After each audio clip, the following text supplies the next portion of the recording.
नमस्कार वनिकर, व्हायरल वनी पॉडकास्ट मध्ये आपले स्वागत आहे. आज आपल्यासोबत श्रीराम उत्सव समितीचे अध्यक्ष रवीजी बेलोरकर आपल्यासोबत आहे. आपण त्यांच्याकडून या उत्सवाचं स्वरूप आणि उत्सवाचा उद्देश आणि या उत्सव सुरू करण्याची त्यांची जे प्रेरणा आहे त्याबद्दल सर्व जाणून घेऊया. आपलं सर्वप्रथम आमच्या व्हायरल वनी चॅनलमध्ये स्वागत आहे. या रामनवमी उत्सवाची सुरुवात कशी झाली आणि या उत्सव सुरू करण्यामागील उद्देश काय होता? ही रामनवमी वणीतील जी शोभायात्रा आहे ही मागील 50 वर्षापासूनच होत आहे. पण मागील 2000 साधारणतः 2 पासून या रामनवमीच्या शोभायात्रेची धुरा शोभायात्रेचा अध्यक्ष म्हणून माझ्याकडे दिली. सुरुवातीला वणीतील भवानीशंकर पाराशरजी, जोबनपुत्राजी, त्याच्यानंतर काकडे गुरुजी, काकडे सर, त्याच्यानंतर आपले इंगोले गुरुजी, असे अनेक जे आधीपासून शोभायात्रा काढायचे, त्यांची प्रेरणा घेऊन त्यांच्यासोबत मी राहायचा आणि धर्माविषयी, समाजाविषयी आणि देवाविषयी ही आधीपासूनची श्रद्धा आणि त्यांच्यासोबत काम करत होतो.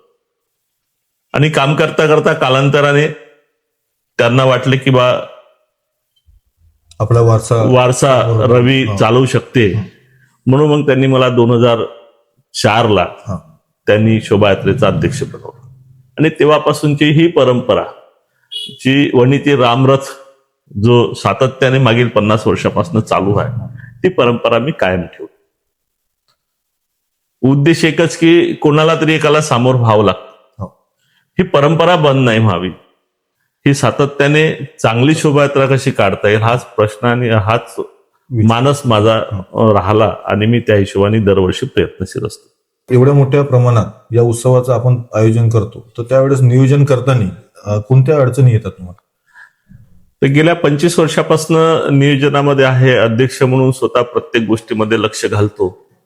आणि या महाराष्ट्राची जी परंपरा आहे की सर्वधर्म समभाव, आणि जेव्हापासून मी 2002 पासून या शोभायात्रेमध्ये अध्यक्ष म्हणून काम पाहत होतो वणीमध्ये, असा कुठलेही जातीयवाद झाला नाही. आणि आपल्या शोभायात्रेमध्ये सर्व समाजातील बंधुभाव म्हणून आपण ही शोभायात्रा सगळ्यांचा सहकार्य. अध्यक्ष जरी मी आहे, पण मला अनेक समाजातून प्रत्येक व्यक्तीचा सहभाग असतो, अनेकांचे हात असते या शोभायात्रेला. आणि सगळ्यांना सोबत घेऊन कसं करता येईल, मग मी शोभायात्रा जेव्हा सुरुवात होतो, शोभायात्रा राहते आणि नवरात्राची नवमी सुरुवात होतो, तर मी वणीतला कुठल्याही राजकीय पक्ष असा नाही की ज्याला मी फोन करत नाही.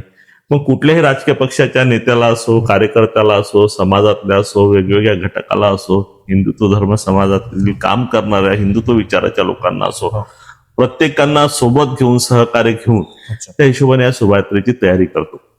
आता मागील 25 वर्षापासून या शोभायात्रेची तयारी करत असताना अनेक कार्यकर्ते जोडले गेले आणि ती रचना ठरलेली आहे. त्या रचना आता एक सवय झालेली आहे आणि सवय आणि ती तयारीला मला काही वेळ लागत नाही.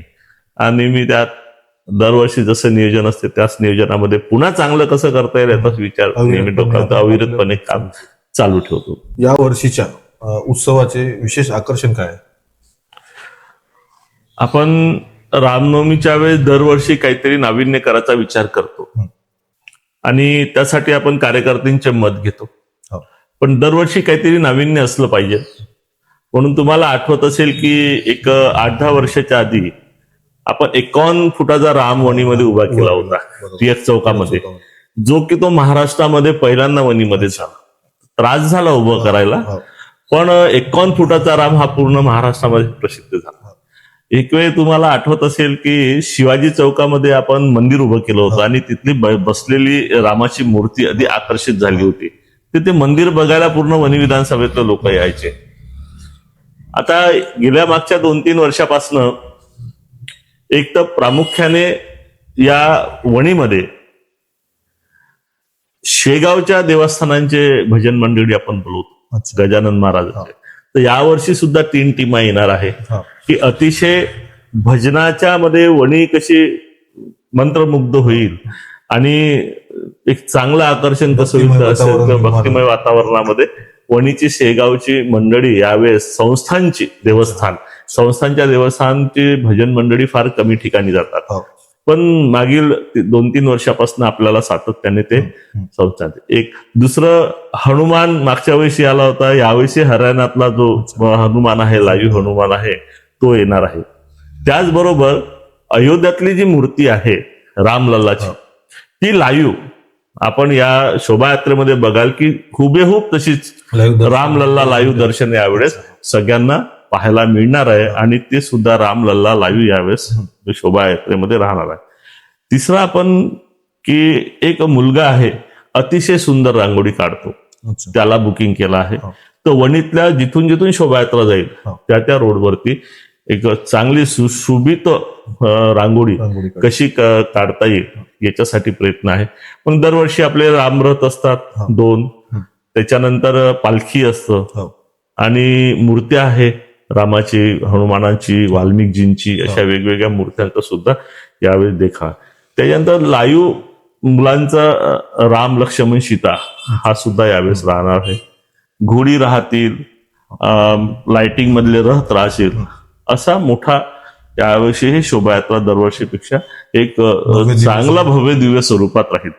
यावेळेस विशेष म्हणजे दिल्लीमध्ये जे बँड पथक जातं गणपतीमध्ये, ते बँड पथक आपण वणीमध्ये बोलवलेलं आहे, एक 60 जणांचं. तर ते सुद्धा आकर्षण यावेळेस राहणार आहे. तर तयारी सगळे मिळून झालेली आहे. शेवटचा टप्पा चालू आहे आणि 99% शोभायात्रेची तयारी झालेली आहे आणि सगळ्याच्या प्रयत्नांनी झालेली आहे, सगळ्यांना घेऊन झालेली आहे. सगळ्यांच्या सहयोगाने शोभायात्रा झाली आणि सगळ्याचा सहयोग असतेच तेव्हाच मी करू शकतो. एकटा माणूस काहीच करत नाही. एकटा माणूस तो अध्यक्ष म्हणून कधीतरी असतो, त्याला पोलीस स्टेशनचे कागद रंगवायचे असते, त्याला पोलीस स्टेशनची परवानगी, कुठं झालं तर मग जबाबदार कोणाला पकडायचं त्याच्यासाठी तो एक व्यक्ती असतो. तुम्ही बघितलं असेल की रथाची पूजा चालू असते 6 वाजता आणि पोलीस प्रशासनाचे लोक माझ्याकडनं सह्या घेत राहते. ते एक मुख्य असतो की पण एक नेतृत्व की जे व्यवस्थित नियोजन केलं पाहिजे, तुमच्या स्वरूपात ते नियोजन होत आहे. तर ईश्वरी त्याचंच काम आहे, त्याची कृपा आहे, त्याच्या मनामध्ये आहे, म्हणूनच ते आहे माझ्या हातामध्ये. उदाहरणामध्ये आता दुर्गादेवी माता मंदिर आपण बघितलं आहे की 35-40 वर्षापासून देवी छोटस होतं, आज त्याचं भव्य स्वरूप. तर होऊ शकते, ईश्वराच्या हातात आहे, तोपर्यंत आपण करायचं, त्याच्या मर्जीच्या शिवाय काहीच नाहीये. हा उत्सव अखंडपणे सुरू ठेवताना काही प्रमाणात प्रसिद्धी तर काही प्रमाणात बदनामी याचा तुम्ही सामना केलाय का? आणि तो सामना करताना तुम्ही त्या कशा प्रकारे सामना केलाय? हा अनुभव मला दरवर्षी, असा एकही वर्ष गेला नाही की मला त्याचा अनुभव आलेला नाही. आणि जो व्यक्ती चांगलं काम करतो त्याचीच बदनामी. बरोबर. जो व्यक्ती करतो त्यालाच बोलते, जो करतच नाही त्याला कोणीच काही म्हणणार नाही. तुम्ही जरी एखाद्या सामाजिक क्षेत्रात काम करत आहे आणि चांगलं करत असताना 10 पैकी 2 जण तुम्हाला शिवा मारतात, कारण त्यांना खटकतं तो विषय की अरे हा कसा करू शकते, एवढं सगळं नियोजन कसं करू शकते, हा शून्यातून कसा उभा करू शकतो, याच्यापाशी तर पैसा नाहीये. काही जण वेगवेगळ्या पद्धतीचे आरोप करतं, कारण त्याच्यासोबत इलाज नाही राहत. कुठेतरी एखाद्या माणसाला बदनाम करून कुठेतरी त्याला थांबवणे. पण माझ्या मागे दैवशक्ती असल्यामुळे मला अदृश्य देवाची मिळालेली एक शक्ती आहे आणि तो माझ्या पाठीशी आहे, त्याचा आशीर्वाद माझ्या पाठीशी आहे. त्याच्यामुळे माझी कोणी कितीही बदनामी केली मला काहीही कधी फरक पडला नाही, उलट माझं कार्य वाढतच गेलं. 2014 मध्ये 15 मध्ये जे रामाच्या कटाव संदर्भात बोललो आपण, 51 फुटाचा राम उभा केला होता आणि 2 बाजूला 2 मधातून गाड्या जायचे. तर नगरपालिकेने ऑब्जेक्शन घेतलं, पोलीस प्रशासनाने ऑब्जेक्शन घेतलं की बाया रामाचा कटाव तुम्ही काढून टाका. पण शेवट वणीतील अनेक लोकांनी की रामाचा कटाव निघणार नाही, ते जिथं आहे तिथंच राहील म्हणून सगळे लोक उभे झाले. दरवर्षी मागच्या 2-3 वर्षाच्या आधी असाच विषय झाला. बदनामी करणारा बदनामी करतो, आपण चालत राहायचं, आपण आपली रेष वाढवत राहायची. आपण दुसऱ्याची रेष खोडण्यापेक्षा आपली रेष कशी मोठी करता येईल हेच आपण बघायचं. शोभायात्रा संदर्भात रवी बेलूरकर संदर्भात जरी कोणी बदनामी करत असेल तरी त्याला वर्षभरामध्ये फळ मिळतं आणि तो फळ ईश्वरच देतो. कारण मी साप आहे, माझ्या मनामध्ये पाप नाही, माझ्या मनामध्ये पाप नाहीये म्हणून मी सातत्याने करत आहे. एखादा इव्हेंट्स गेल्या 25 वर्षापासून सातत्याने चालवणे हे इतकं सोपी नाही राहत. अनेक अडचणी येतात आणि त्या अडचणीतूनही मला काही सहज मार्ग निघतो. म्हणून दरवर्षी शोभायात्रा पुन्हा कशी चांगली करता येईल हेच डोक्यात येते, हेच प्लॅनिंग येते आणि ईश्वर माझ्याकडून करून येतो. हा रामरथ आहे, वणीते सगळ्यांना दर्शन देत फिरतं.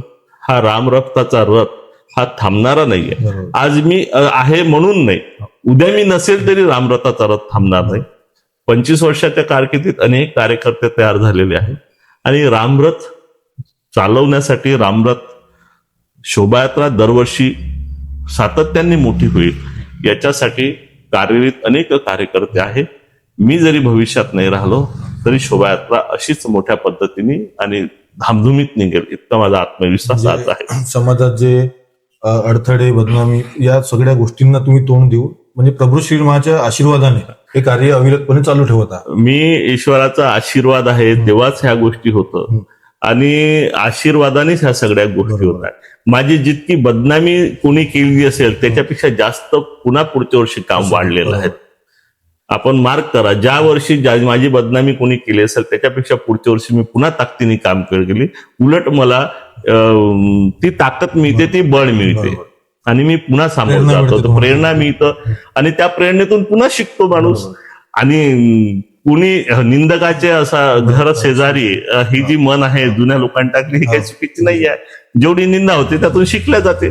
कुठेतरी आपणही चुकलो असेल तर आपण चूक दुरुस्त करतो, सुधारणा करतो आणि पुन्हा सामोर चालतो आणि सातत्य काम करत राहणे हाच माझा उद्देश आहे. आपण कुठल्याही संघटनेत आम्ही 2-3 संघटनेत करतो. मागील पत्रकारितेमध्ये एवढे वर्ष काम केलं, राजकारणामध्ये काम केलं, धर्म याच्यात काम केलं. माझं सातत्याने फक्त काम करत राहणे हाच उद्देश आहे. धर्मासंदर्भात, मंदिरासंदर्भात होता, दुर्गा माता मंदिराची उभारणी इतकी मोठी झाली, माझ्या हातामध्ये असेल तेव्हाच झाली असेल. तर हे ईश्वराची शक्ती आहे, आपण कोणीच नाही आहे. आपली ही ताकदही नाही आहे, आपली अवकातही नाही, करून घेणारा तोच असतो आणि त्याच्या शक्तीने ही सगळं होते, त्याच्या आशीर्वादाने होते आणि त्याच्या मनात आहे, त्याचा आशीर्वाद आहे म्हणूनच मी हे करत आहे. निमित्त मात्र आणि आपण एक निमित्त मात्र असतो, त्या निमित्त मात्र आपण आहोत. एक निमित्त मात्र अध्यक्ष असते म्हणून अध्यक्ष म्हणून आहे, पण ईश्वराच्या शक्तीनुसार, ईश्वराच्या आशीर्वादाने काहीच होत नाही. तीच आशीर्वाद आहे म्हणून मी सातत्याने हे काम करत आहे. तर हे होते आपल्यासोबत श्रीराम नवमी समितीचे अध्यक्ष रवीजी बेलुरकर. त्यांच्याकडून आपण या उत्सवाचे स्वरूप आणि या समोरचे नियोजन सर्व गोष्टी जाणून घेतल्या आणि त्यांची पार्श्वभूमी सुद्धा जाणून घेतली. तर रविभाऊ धन्यवाद आपले आमच्या चॅनलला तुम्ही माहिती दिल्याबद्दल.